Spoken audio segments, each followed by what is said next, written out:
시청자 여러분 안녕하세요. 2025년 8월 9일 하트앤서울 복음방송에서 보내드리는 주안의 하나 진행의 강승규입니다. 지난 한 주도 양의 문이신 예수님을 통과하여 길 되시는 예수님을 따라 살아가신 여러분 되셨기를 소망합니다. 얼마 전인 7월 14일 21세기에 가장 영향력이 있는 강의 설교자 중 한 명으로 손꼽히는 캘리포니아 그레이스 커뮤니티 교회의 존 메가더 목사님이 86세의 나이로 소천하셨습니다. 1969년 그레이스 커뮤니티 교회의 담임 목사로 사역을 시작해서 한 교회에서 무려 55년이 넘는 목회를 해오셨고 또한 1985년부터는 캘리포니아의 마스터스 컬리지의 총장으로도 사역해 오셨습니다. 또 그레이스 투 유라는 라디오 프로그램을 그레이스 커뮤니티 교회의 사역과 함께 시작해서 50여 년을 넘게 진행해 오셨고 3,000편이 넘는 설교와 수많은 책을 집필해서 전 세계 그리스도인들에게 올바른 복음을 전하는 데에 큰 공헌을 하셨죠. 저 역시 개인적으로 존 메가더 목사님의 신학을 많이 접하며 큰 도움을 받았습니다. 하나님 안에서 귀하게 쓰임 받으시던 분이 이렇게 떠나가시니 마음 한편이 참 무겁습니다. 앞으로 그분의 설교를 들을 수 없다는 것도 아쉽지만 이 어두워져가는 시대에 빛의 말씀을 전하는 사역자가 한 명 줄었다는 것이 또한 안타깝습니다. 하지만 동시에 그렇게 믿음의 경주를 끝까지 잘 마치신 모습을 보며 한편으로 부럽기도 하고 또 저의 마음을 다잡게 됩니다. 첫 찬양 함께 하신 후에 말씀 나누겠습니다.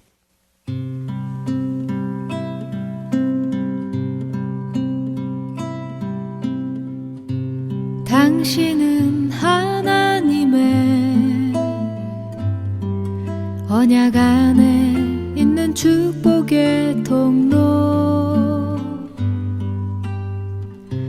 당신을 통하여서 열방이 주께 돌아오게 되리 당신은 하나님의 언약 안에 있는 축복의 통로 당신을 통하여서 열방이 주께 예배하게 되리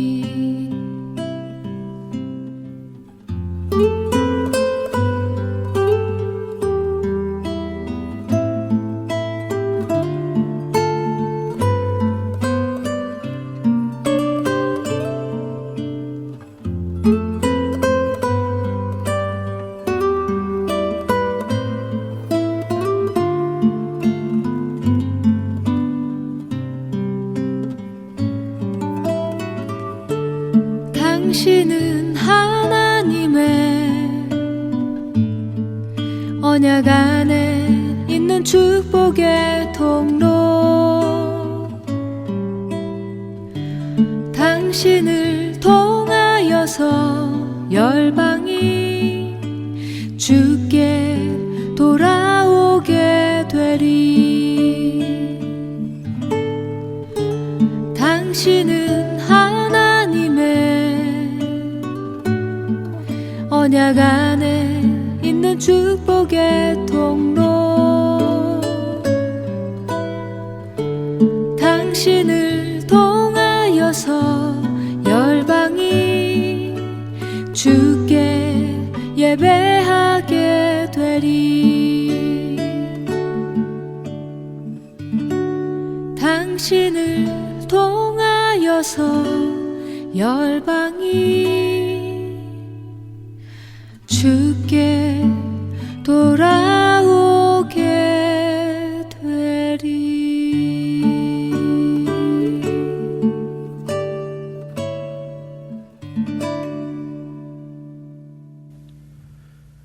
저는 20대 후반에 하나님을 알게 되었습니다. 그 전까지는 하나님을 몰랐습니다. 모르는 것뿐 아니라 사실은 하나님을 대적하던 사람이었습니다. 특히 헤비메탈이라는 음악 장르를 많이 들으며 그들의 문화 안에 푹 빠져 있었죠. 헤비메탈이라는 음악은 사실 그 내용이 대부분 권위에 대한 도전과 반항 그리고 악과 사탄을 찬양하는 것으로 이루어져 있습니다. 특히 노골적으로 하나님께 대항하고 그리스도를 조롱하는 노래들도 적지 않지요. 저의 영적인 눈이 완전히 가리워져서 어둠에 속하여 살았던 그때에 그 음악들은 저에게 알지 못하는 힘을 주고는 했습니다. 그리고 바로 이런 음악을 앞장서서 하던 사람 중에는 영국 출신의 어지 오스본이라는 가수가 있었습니다. 1969년 블랙 사바스 곧 검은 안식일이라는 그룹을 만들며 세상에 나타난 그는 프린스 오브 다크니스 어둠의 왕자라는 별명을 얻을 정도로 악을 찬양하던 사람이었습니다. 특히 그는 공연 중에 지옥은 그리 나쁜 곳이 아니다. 왜냐하면 나도 그곳에 있을 것이니까 우리는 그곳에서 함께 즐길 것이다 라고 사람들을 선동하며 지옥에 가는 것이 좋은 일, 즐거운 일처럼 말하기도 했었습니다. 저도 그런 말을 들으며 지옥이 그리 나쁜 곳이 아니라는 생각까지 하기도 했었지요. 심지어 저는 이 어지 어스본이라는 가수를 좋아해서 저의 영어 이름을 그의 이름인 어지라고 지을 정도였습니다. 근데 그 어지 어스본도 존 메가더 목사님이 소천하신 지 일주일이 지난 후 죽었습니다.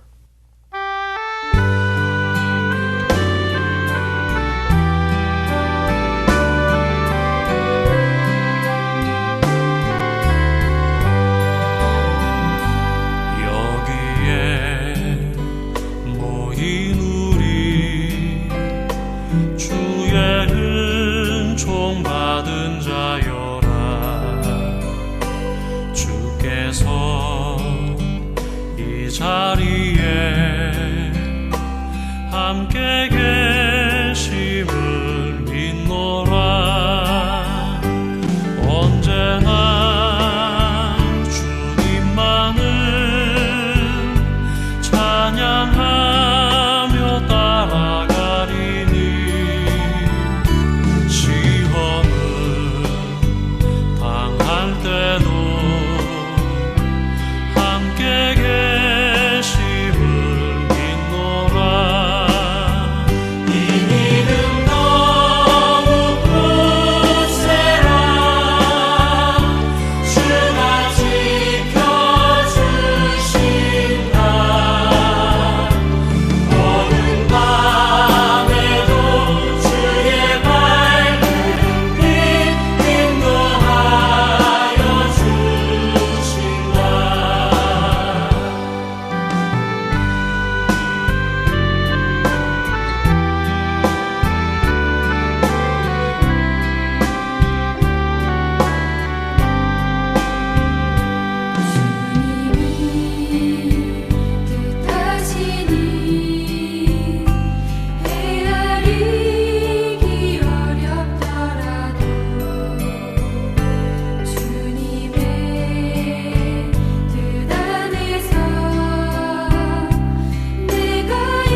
오지 오스본이라는 가수는 제가 예수님을 만나기 전, 다시 말해 어둠의 자식으로 살던 때에 많은 영향을 끼친 사람이었습니다. 존 메가더 목사님은 제가 예수님을 만난 후에, 다시 말해 빛의 자녀가 되어 살아가기 시작한 후에 많은 영향력을 끼친 분이었지요. 이 두 사람은 우연히도 각자의 길에서 1969년부터 활동을 시작했습니다. 그리고 일주일의 간격을 두고 이 세상을 떠나가는 모습을 보여주었습니다. 저는 이들의 마지막 모습을 보며 여러 가지 생각이 들었습니다. 사실 예수님을 알고 난 후 저는 이 오지 오스본이라는 사람을 잊고 살았기에 지난 몇십 년간 그가 무슨 일을 했는지는 모릅니다. 근데 그는 죽기 불과 2주 전에도 검은 의자에 앉아 마지막 공연을 하며 이보다 더 멋지게 떠날 수는 없다며 그의 팬들에게 욕설이 섞인 F월드를 사용하며 마지막 인사를 했습니다. 반면 존 메가더 목사님은 지난해인 2024년 11월 이후로 건강이 악화되어 공식적인 설교 강단에는 서실 수 없었습니다. 그러나 올해 2025년 3월 초 매년 가지던 목회자들을 위한 세미나에 서실 수가 없게 되자 2분 30초짜리 짧은 영상을 만들어 세미나 강사로 서게 될 수 없는 상황과 미안함 그리고 마지막 인사를 나누어 주셨는데요. 그 영상에서 존 메가더 목사님은 숨을 거칠게 몰아쉬면서도 저는 인생이라는 경기의 마지막 바퀴를 달리고 있습니다. 이제 나의 촛불의 심지는 끝에 다다랐습니다. 저는 저를 구원하시고 인도하신 하나님께 감사와 찬양을 드립니다. 그리고 당신들을 위해 기도합니다. 하나님께서 우리 모든 사역자들을 더 날카롭게 다듬으셔서 다가오는 미래에 사용하시기를 기도합니다. 하나님의 은혜가 여러분과 함께 하시기를 기도합니다. 라며 마치셨습니다.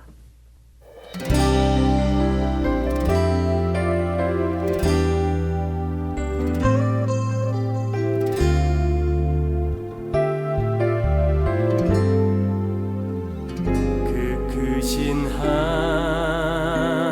하나님의 사랑 말로 다 형용 못하네.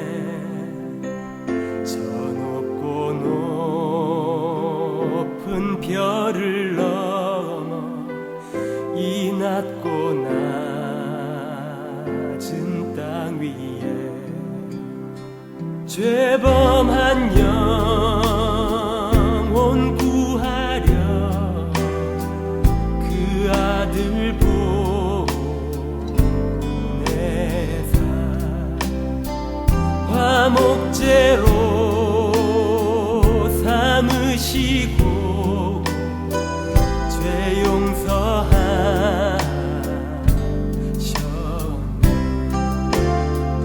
하나님 크신 사랑을 증량다 못하며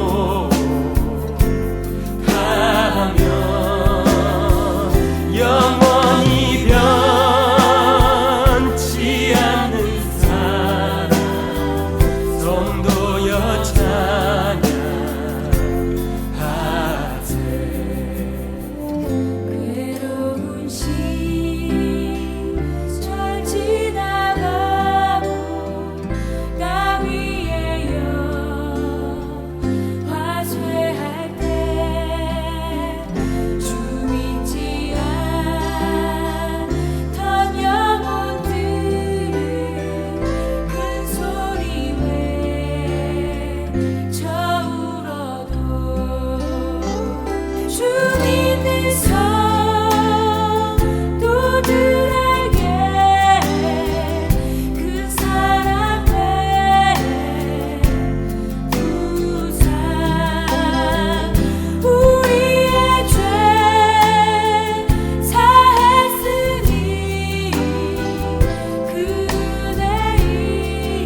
여러분과 함께 기도하는 1분 기도 시간입니다. 오늘은 테네시주 낙스빌 한인사랑교회 정진은 목사님께서 기도를 인도해 주십니다.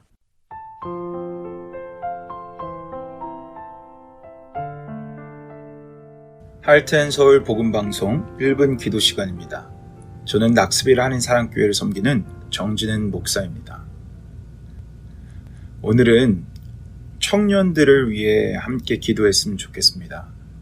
청년들을 위해 기도해야 될 이유는 두 가지인 것 같습니다. 첫 번째, 얼마 전 한 기독교 매체에서 한국 청년 복음화율이 3% 미만이라는 아주 충격적인 보도를 했습니다. 이 퍼센테이지는 미전도 종족 수준이라고 합니다. 두 번째로는 청년의 때 가장 자충우돌하는 힘든 때이기 때문입니다. 영적으로 뿐만 아니라 심적으로도 감정적으로도 미래적으로도 앞이 보이지 않는 암흑 속을 걸어가는 듯한 느낌을 받을 때가 바로 청년의 때이기 때문입니다. 그래서 우리는 그들을 위해 암흑 속에서도 앞이 보이지 않고 어디로 나아갈지를 모르지만 하나님께서 그들을 붙잡고 계시고 붙잡고 계신 그 손이 그들에게 있다는 것을 보게 해달라고 우리 전적으로 함께 우리 청년들을 위해 중보해야 할 것입니다. 우리 청년들의 복음화를 위해서 그리고 청년의 때 하나님을 붙잡고 믿음의 길을 걸어가는 복된 청년들이 될 수 있도록 우리 마음을 다해서 함께 기도하며 나아가겠습니다.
너는 청년의 때 곧 공고한 날이 이르기 전 나는 아무 낙이 없다고 할 해가 가깝기 전에 너의 창조주를 기억하라.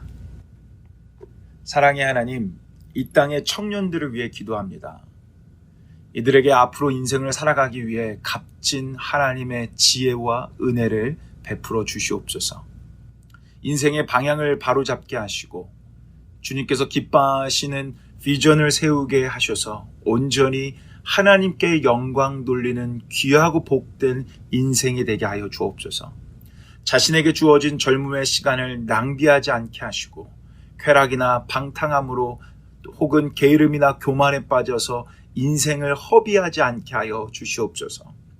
내게 주시는 삶을 소중히 여기는 마음과 당면한 문제를 회피하지 않는 책임감과 담대함을 허락해 주소서. 반복되는 실수가 있다면 자신의 약한 부분임을 깨닫게 하시고 그 연약한 죄의 자리에서 단호히 돌아서는 은혜가 있게 하여 주옵소서. 또한 주님, 무엇보다 믿음의 친구들을 서로가 만나게 하여 주셔서 일평생 함께 교제하며 신앙의 즐거움을, 기쁨을, 은혜를 나누고 누릴 수 있는 복을 허락하여 주옵소서. 주님, 우리 청년들이 많이 교회를 떠나고 있습니다. 무엇보다 우리 주님의 마음이 아프실 텐데 하나님, 그들이 정말 좋으신 사랑의 하나님이 어떤 분이신지를 그 청년의 때부터 알게 하는 축복이 있게 하여 주옵소서. 그들의 창조주가 있음을 기억하게 하여 주셔서 그들의 인생이 누구보다 복된 인생 될 수 있도록 예수님 앞에 돌아오는 역사가 있을 수 있게 하여 주옵소서. 그리고 주님, 우리가 함께하는 이 중보자들이 이 청년들을 위해 날마다 중보하는 중보자들 되게 허락하여 주셔서 교회를 떠난 수많은 청년들이 다시 교회로, 주님 앞으로 발을 돌이키는 놀라운 역사가 우리의 기도를 통해 일어날 수 있도록 우리의 기도를 사용하여 주옵소서. 감사합니다. 주님, 함께 중보할 수 있게 해주셔서 감사합니다. 중보의 축복이 얼마나 복된지를 이 기도 1분 기도의 시간을 통해 우리가 깨달을 수 있도록 은혜 베풀어 주옵소서. 감사를 드리오며 우리의 모든 기도를 듣고 응답하여 주실 예수 그리스도 이름으로 기도 올리옵나이다. 아멘.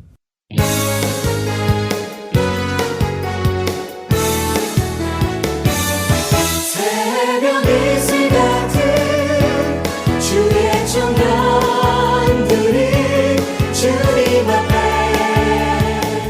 나오는도다.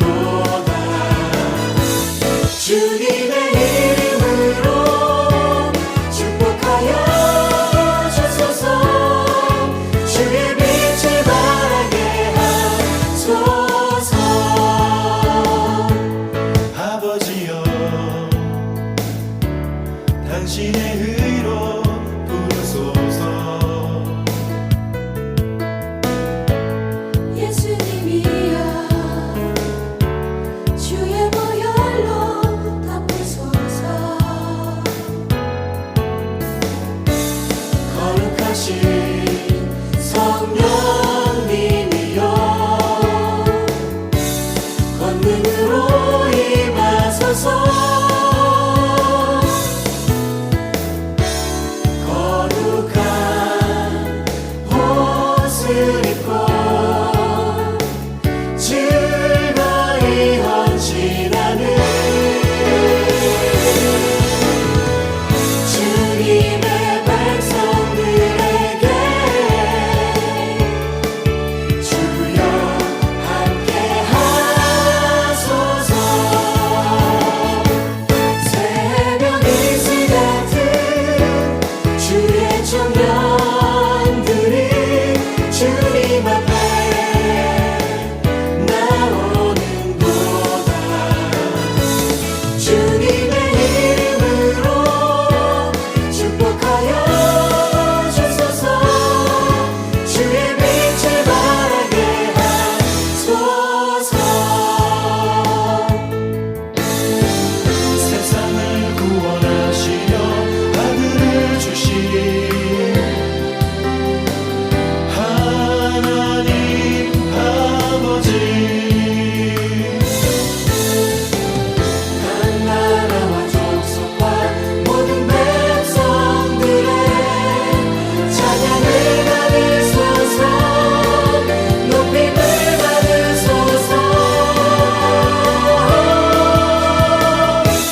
새벽 이슬 같은 주의 청년들이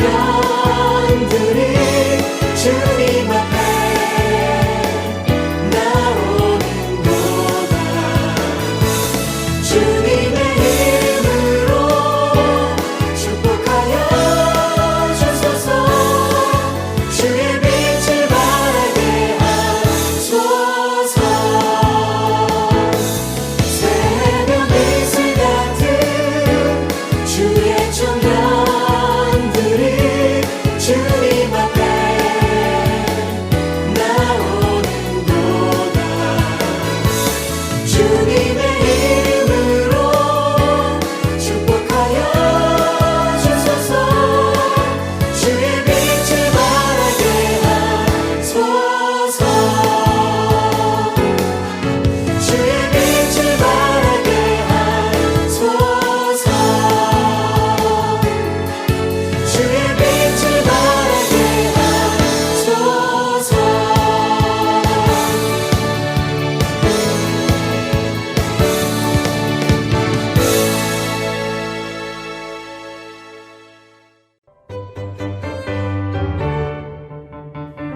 지역마켓 및 여러 가지 한인업소는 복음을 전할 수 있는 선교의 좋은 통로입니다.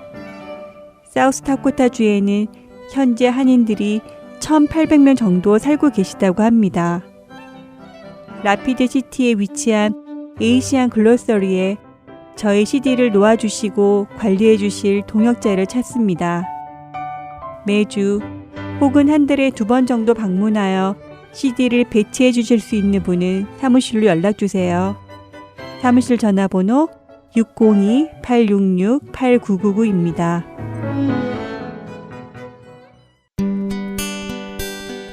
기쁜 소식 사랑으로 땅끝까지 전하는 아랜소.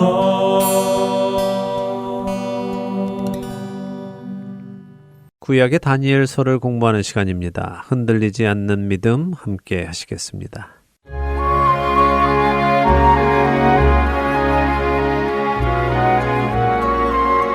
애청자 여러분 안녕하세요. 구약의 다니엘서를 공부하며 앞으로 일어날 일들에 대한 예언과 그 속에서 성도로 어떤 자세로 살아가야 할지를 배우는 시간입니다. 흔들리지 않는 믿음 진행의 김희옥입니다. 네, 여러분 안녕하세요. 강승규입니다. 지난 시간 다니엘서 8장까지를 모두 읽었고 네. 오늘은 가브리엘 천사가 설명을 해주는 그 부분을 보시겠다고 하셨어요. 예, 그렇습니다. 7장에서는 벨사살 왕의 원년의 환상을 보았고요. 8장에서는 벨사살 왕 제3년의 또 다른 환상을 보았습니다. 말씀드린 대로 하나님이 보여주시는 계시는 점진적으로 자세하게 설명되어집니다.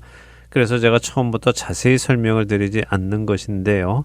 다니엘서를 봐가면서 우리도 차츰차츰 그 계시가 드러날 때 알게 되는 것이 좋기 때문입니다. 네, 느부갓네살 왕이 본 환상이나 7장에서 다니엘이 본 환상, 8장에서 다니엘이 본 환상들이 기본적으로는 같은 구조이고 같은 이야기인데 갈수록 더 자세한 내용들이 나타나는 것을 보게 됐어요. 네, 그래서 우리도 그 패턴을 따라서 가도록 하려는 것입니다. 그렇게 보아 나가도록 하죠. 지난 시간 우리는 8장 끝인 27절까지 다 읽었으니까요. 다시 읽지는 않고요. 8장 20절부터 설명을 해드리도록 하겠습니다. 자, 가브리엘 천사가 설명을 해주시는데요. 2뿔 가진 순양은 메대와 바사의 왕들이라고 설명을 해줍니다. 실제로 바사 곧 페르시아죠. 이 페르시아 군대는요, 황금으로 만든 순양의 머리를 군대의 마크로 삼았습니다. 그리고 털이 많은 수점소는 헬라 왕이라고 하죠. 헬라 역시 아무루라는 수점소 형상의 신을 섬겼습니다. 그랬나요? 그냥 단순한 비유가 아니라 정말 관련이 있군요. 네, 가브리엘은 수점소 두 눈 사이에 있는 큰 뿔이 헬라의 첫째 왕이다라고 하십니다. 누군지 아시겠죠? 알렉산더 대왕 아닌가요? 맞습니다. 그 유명한 알렉산더 대왕입니다. 그런데 22절에 보니까요, 이 뿔이 꺾이고 네 뿔이 난다고 하시죠? 그러니까 알렉산더 대왕이 죽은 후에 네 뿔, 곧 네 왕이 나온다는 것입니다. 다시 말하면 나라가 네 나라로 나뉜다는 것이죠. 그렇지만 이 네 왕은 첫째 왕의 권세만큼은 못하다라고 합니다. 그리고 이렇게 네 개로 나뉜 헬라의 마지막 때에 곧 그 나라의 국운이 끝나갈 때에 반역자들이 많이 나오는 때가 올 것이다 라고 하시죠. 오, 헬라의 마지막에 반역자들이 많이 나왔나요? 예, 사실 이 번역은요, 오해를 할 만한 번역입니다. 여기 반역자들이라고 번역된 단어는 히브리어 페시아로 죄라는 의미입니다. 그래서 이 말은 그 나라의 국운이 끝나갈 때 죄가 만연할 것이다 라는 말씀입니다. 그래서 현대인의 성경은 이 구절을 잘 번역했는데요. 한번 읽어주시죠. 네, 현대인의 성경으로 읽는 다니엘 8장 23절입니다.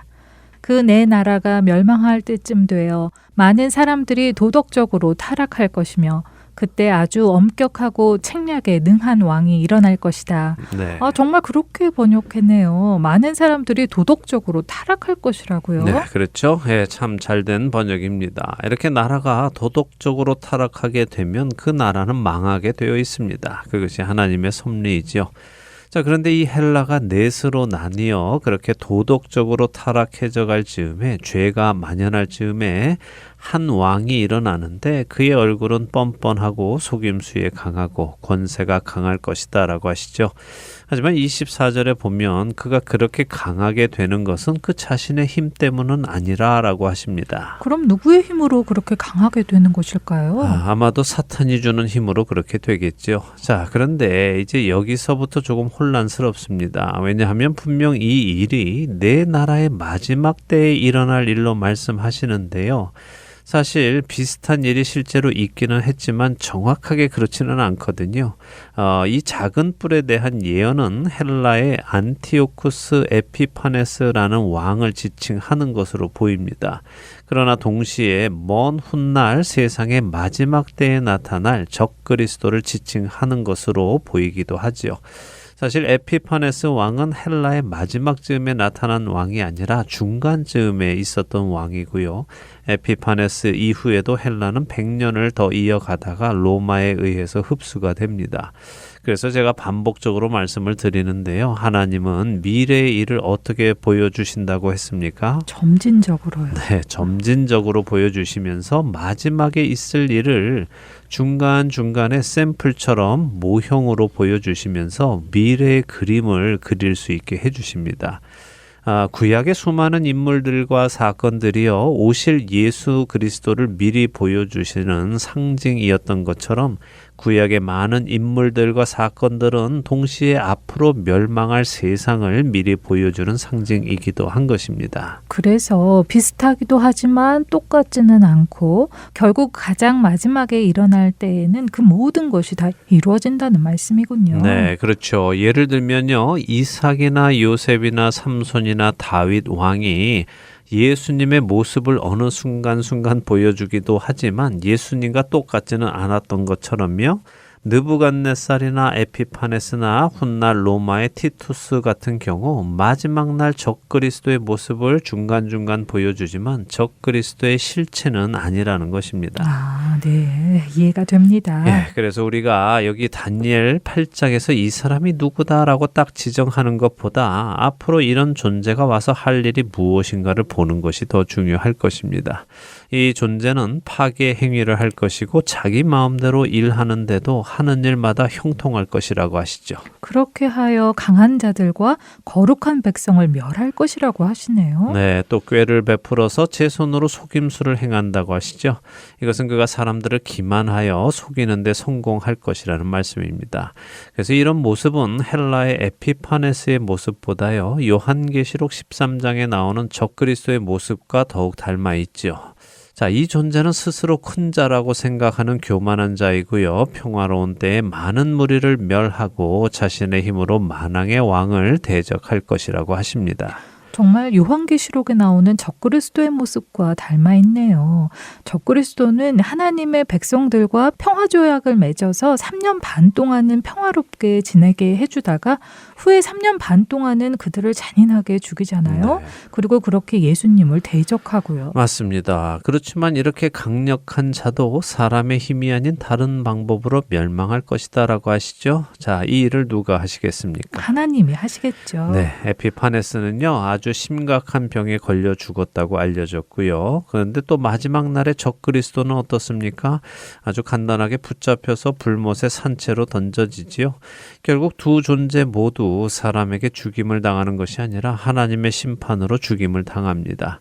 가브리엘 천사는 이 설명을 해주고 난 뒤에 이 주야에 대한 환상, 다시 말해서 2300 주야의 일이 확실히 일어날 것이다 라고 하십니다. 그리고 그 환상을 간직하여 봉하라, 비밀로 하라 라고 하시죠. 왜 그렇습니까? 여러 날 후의 일이기 때문에 그러라고 하시는 것 아닌가요? 네, 지금 곧 일어날 일이 아니니까 봉하여 두었다가 그 일이 일어날 즈음이 되었을 때 열어서 알게 하라 하는 말씀입니다. 자, 이 환상을 보고 다니엘은 여러 날을 알아 누웠다가 일어나서 공직을 다시 수행했다라고 하십니다. 어쨌든 이 환상은 무척 놀라운 환상이고요. 이 뜻을 이해할 사람은 없었다라고 기록하고 있습니다. 거기에는 자기 자신도 포함되겠죠. 이 환상에 대한 역사적인 사건들은 제가 조금 더 지난 후에 말씀드리도록 하고요. 이제 다니엘서 9장으로 넘어가겠습니다. 9장에도 또 환상이 나오나요? 그렇지는 않습니다. 9장은 환상이 아니라요. 다니엘이 성경 예레미야서의 말씀을 보며 생각한 것이 있는데요. 잘못 이해한 것이 있습니다. 다니엘 같은 선지자도 성경을 잘못 이해하는 구절이 있군요. 예, 구절을 잘못 이해했다기보다요. 시기를 잘못 이해한 것인데요. 무슨 말씀인가 하면 다니엘은 예언의 말씀을 읽고 이제 이스라엘이 회복하는 때가 왔다라고 생각을 한 것입니다. 그리고 이스라엘이 회복하게 되면 바로 메시아 왕국이 시작될 것이라고 생각을 했죠. 말씀은 잘 알고 있었는데 그 시기를 오해한 것이군요. 네, 사실 예수님의 제자들도 그랬죠. 예수님의 제자들도 부활하신 예수님을 따라다니면서 주께서 이스라엘을 회복하심이 이때입니까? 하는 질문을 했었지요. 그러니까 유대인들은 메시아 왕국이 올 것을 말씀을 통해 잘 알고 있었고 그 나라가 빨리 세워지기를 기대하고 있었지요. 그러나 그 시기는 언제인지 말씀하고 계시지 않기 때문에 자신들 나름대로 생각한 것입니다. 그리고 다니엘도 잘못 생각했고요.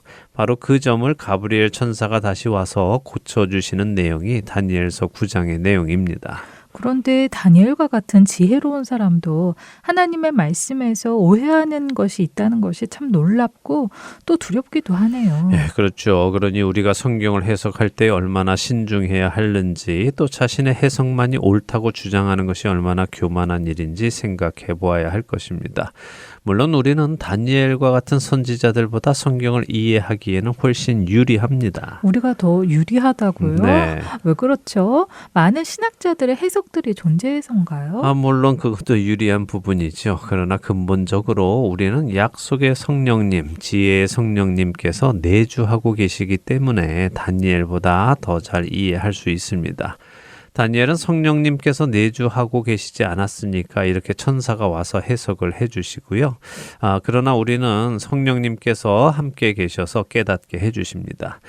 예수님께서 요한복음 14장 26절에서 약속하셨지요. 성령님께서 오시면 그분이 우리에게 모든 것을 가르치시고 예수님께서 우리에게 말씀하신 모든 것을 생각나게 하실 것이라고요.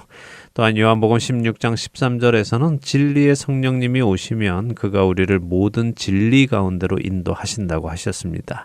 자, 그러니 우리가 성경을 읽을 때 어떻게 읽어야 하겠습니까? 성령님의 인도하심을 구하며 읽어야 하겠네요. 맞습니다. 성령님께 기도하면서 저를 진리 가운데로 인도해 주십시오. 예수님의 말씀이 생각나게 해 주십시오. 그 의미를 가르쳐 주십시오 하며 기도하면서 성경을 읽어야 하는 것입니다. 그렇지 않으면 우리도 큰 오해와 잘못된 길로 갈 수 있다는 사실을 늘 기억하시면서 주의하시기 바랍니다. 네, 저도 이제 성경을 읽을 때 성령님의 도우심을 구하며 읽겠습니다. 네, 자 다니엘서 9장으로 가세요. 1절에서 3절을 읽어보겠습니다. 네, 다니엘 9장 1절부터 읽습니다. 메대 족속 아하수에로의 아들 다리오가 갈대아 나라 왕으로 세움을 받던 첫 해, 곧 그 통치 원년에 나 다니엘이 책을 통해 여호와께서 말씀으로 선지자 예레미야에게 알려주신 그 연수를 깨달았나니 곧 예루살렘의 황폐함이 70년 만에 그치리라 하신 것이니라. 내가 금식하며 베옷을 입고 죄를 덮어쓰고 주 하나님께 기도하며 간구하기를 결심하고 네. 이제는 바벨론 시대가 아니네요. 그렇습니다. 메대 족속 바벨론이 멸망한 이후의 이야기입니다. 아하수에로의 아들 다리오가 갈대아 나라 왕으로 세움받던 첫 해에 일어난 일이다라고 소개를 하시죠. 이 말은 다리오가 갈대아라는 나라의 왕으로 세움받았다 하는 것이 아니라요. 갈대아 지역의 왕으로 세움받았다 하는 말입니다.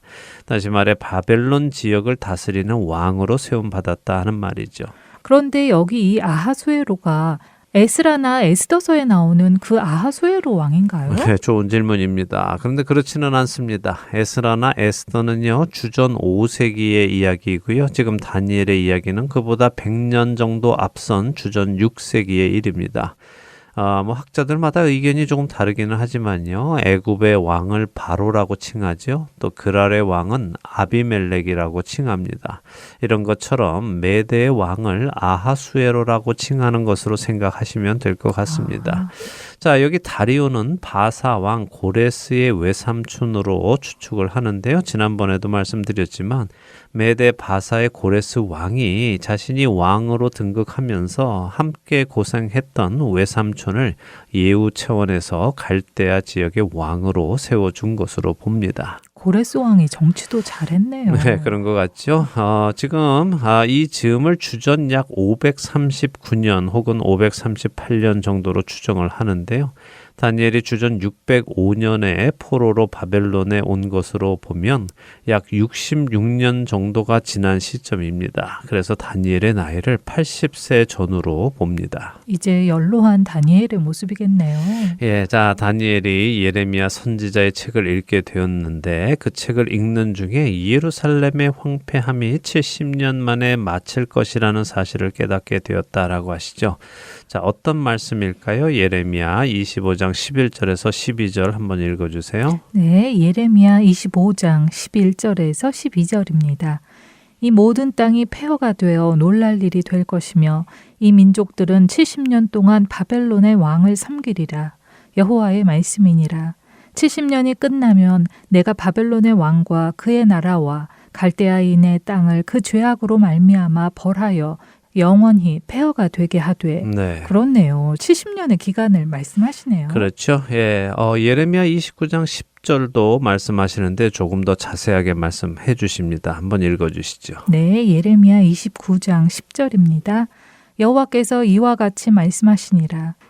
바벨론에서 70년이 차면 내가 너희를 돌보고 나의 선한 말을 너희에게 성취하여 너희를 이곳으로 돌아오게 하리라. 네. 70년이 차면 돌아올 것이라고 분명히 말씀하시는군요. 네, 분명히 말씀하십니다. 사실 한국어로는요, 다니엘이 책을 통해 이렇게 책을 단수로 표현했지만요, 원어로 보면 책들이라는 복수입니다. 그러니까 단순히 예레미야 선지자의 책뿐 아니라 다른 선지자들의 책들도 읽었다는 것입니다.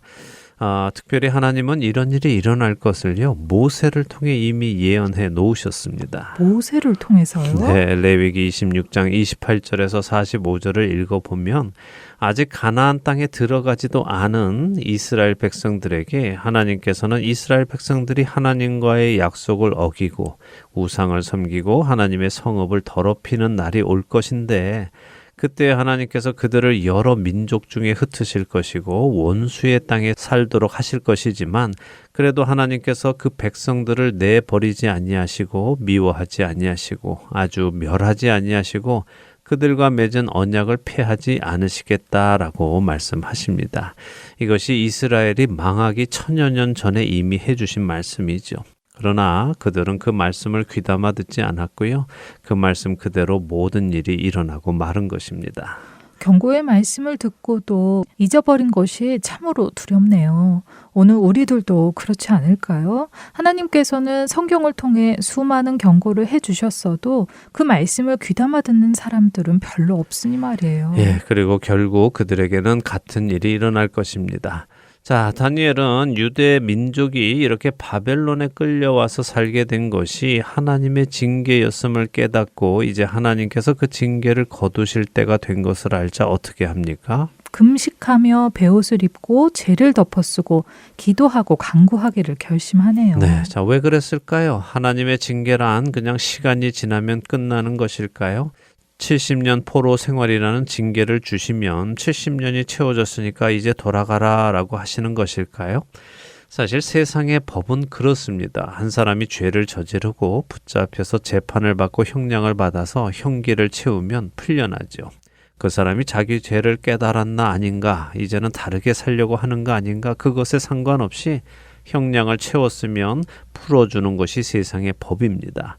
하지만 하나님 나라는 그렇지 않습니다. 하나님 나라의 징계는요, 벌을 주는 것에 목적이 있지 않기 때문입니다. 하나님의 백성이 잘못을 깨닫고 돌이키는 것에 목적이 있는 것이군요. 그렇죠. 그러니까 다니엘은 단순히 시간이 되었으니까 이제 이스라엘이 회복하겠구나 하고 생각한 것이 아니라 자기 민족에게 일어난 이 일이 자기 민족의 죄로 인한 것임을 깨달았기 때문에 거기에 대한 하나님의 징계인 것을 알았기 때문에 자기 민족의 한 사람으로서 하나님 앞에 죄를 자백하고 회개하고 용서를 구하기 위해서 이렇게 금식하고 베옷을 입고 죄를 덮어쓰고 기도하기로 결심한 것입니다. 자기 민족의 죄를 위해 기도하는 다니엘. 정말 우리가 배울 또 하나의 모습이네요. 네.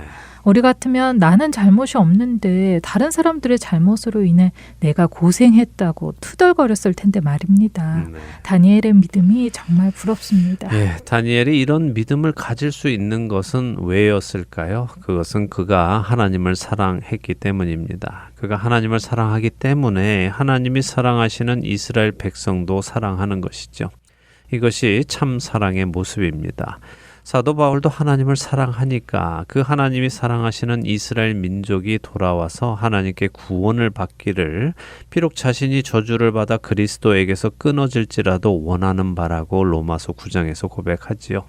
다니엘이나 바울의 믿음이 부럽다면요, 하나님을 사랑하시면 됩니다. 하나님을 사랑하면 이웃을 사랑하게 되어 있습니다. 그래서 율법의 가장 중요한 두 계명이 하나님을 사랑하는 것과 이웃을 사랑하는 것이라고 예수님께서 말씀하신 것이군요. 네.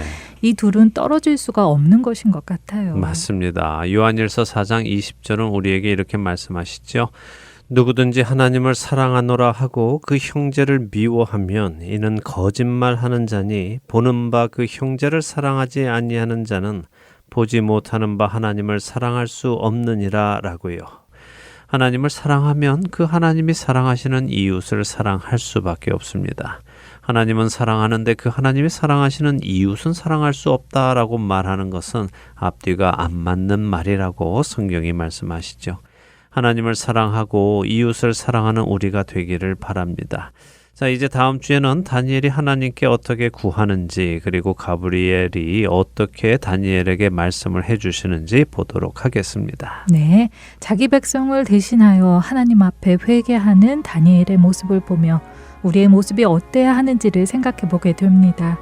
하나님을 사랑하는 우리가 되길 바라며 흔들리지 않는 믿음, 오늘 순서 마치도록 하겠습니다. 저희는 다음 주에 뵙겠습니다. 안녕히 계세요. 안녕히 계십시오.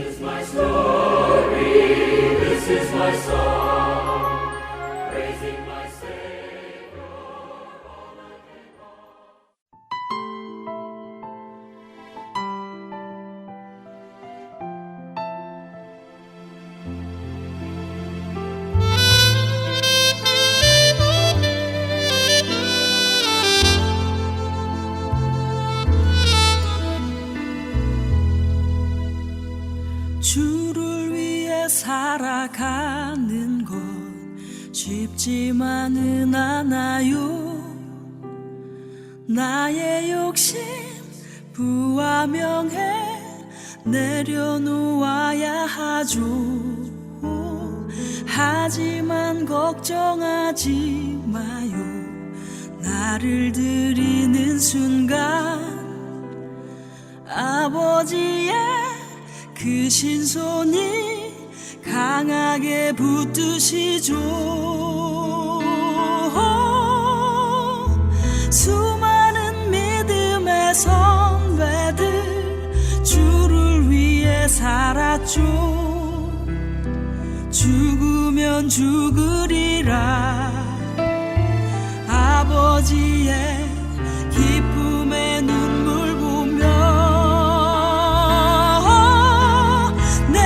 선한 싸움을 싸우고 나의 달려갈 길을 모두 마치고 아버지 향한 믿음을 지켰으니 이제 나를 위하여 면류관 주실 나의 아버지 내게만 아닌 주를 사모한 모든 자에게니라.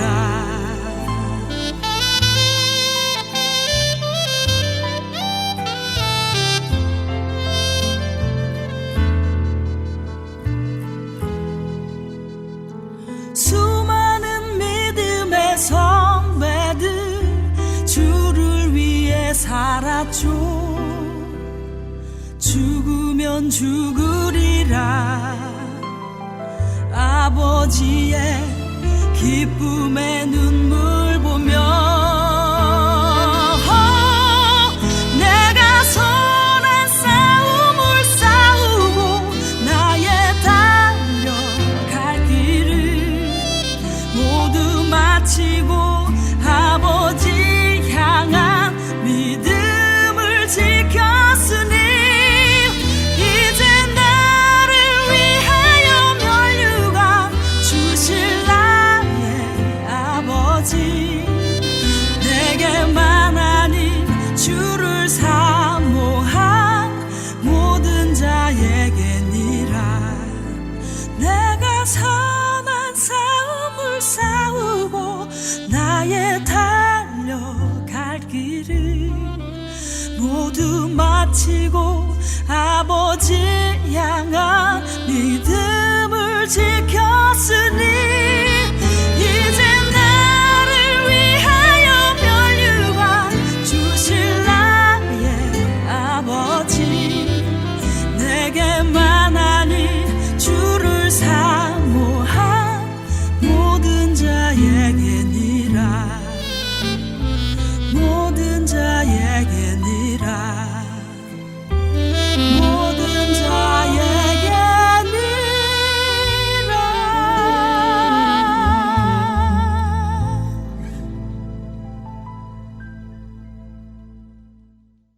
한 번 죽는 것은 사람에게 정해진 것이요 그 후에는 심판이 있으리니 히브리서 9장 27절의 말씀입니다.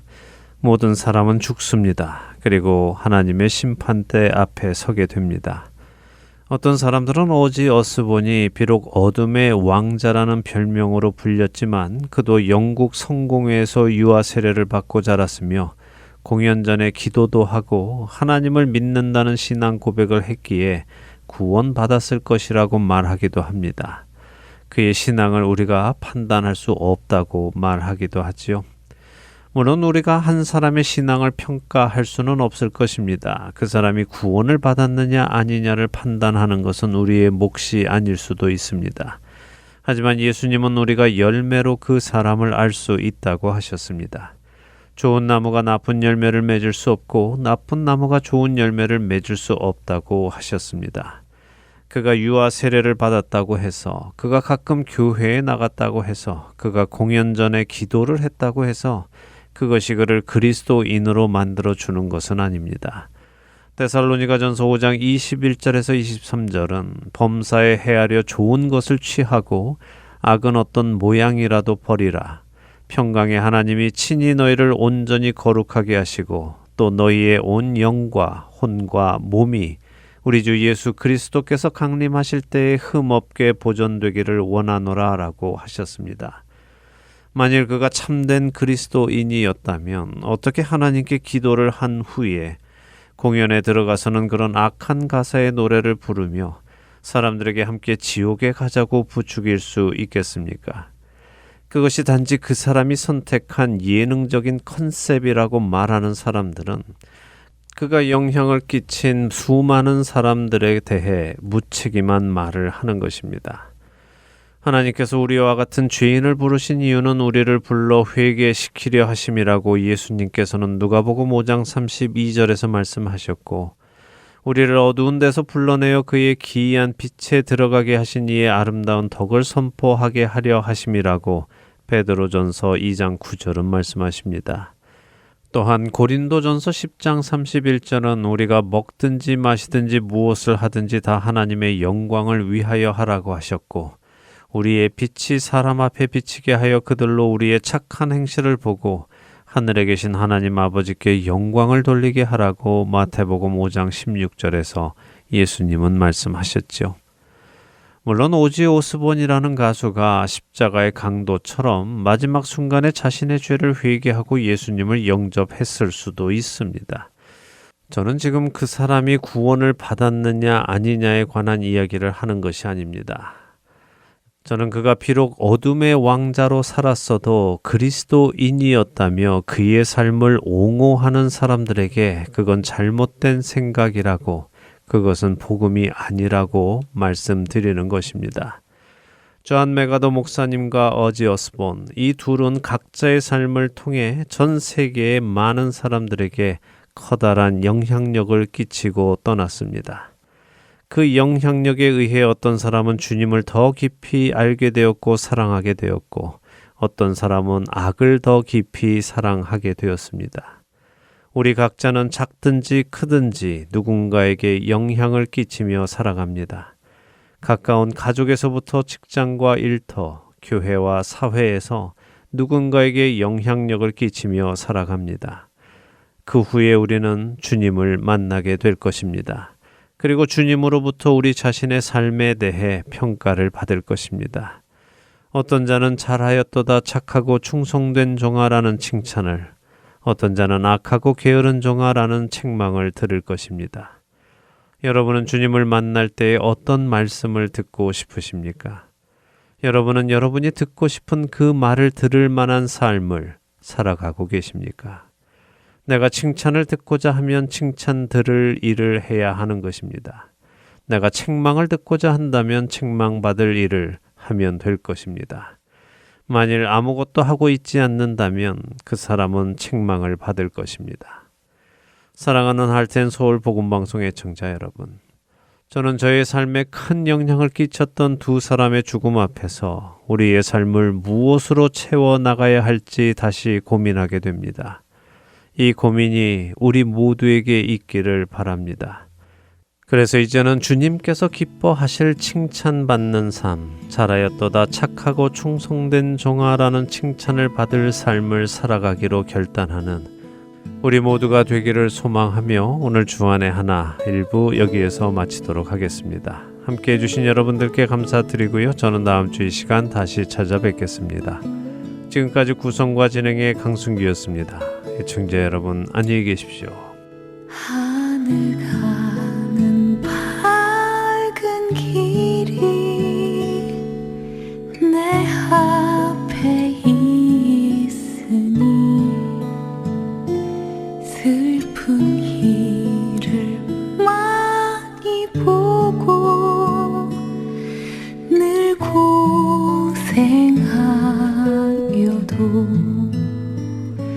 하늘 영광 밝음이 어두운 그늘 해치니 예수 공로 의지하여 항상 빛을 보도다. 내가 걱정하는 일이 세상에 많은 줄 속에 근심 밖에 걱정 늘 시험하여도 예수 보배로운 피 모든 것을 이기니 예수 공로 의지하여 항상 이기리로다.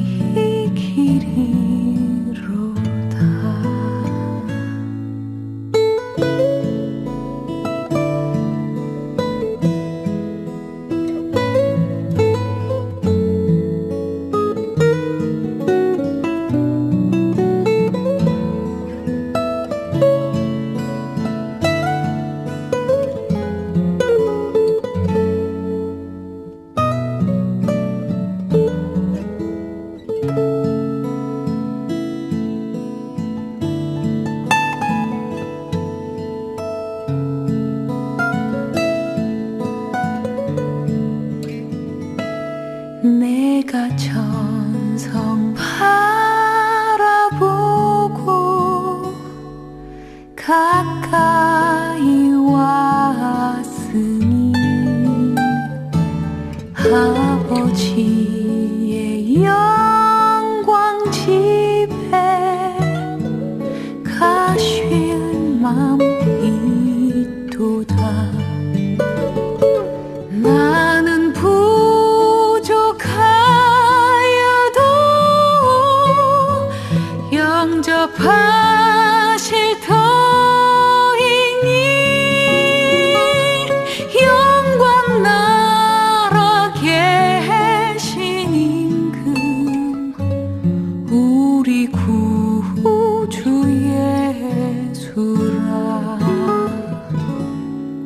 우리 구주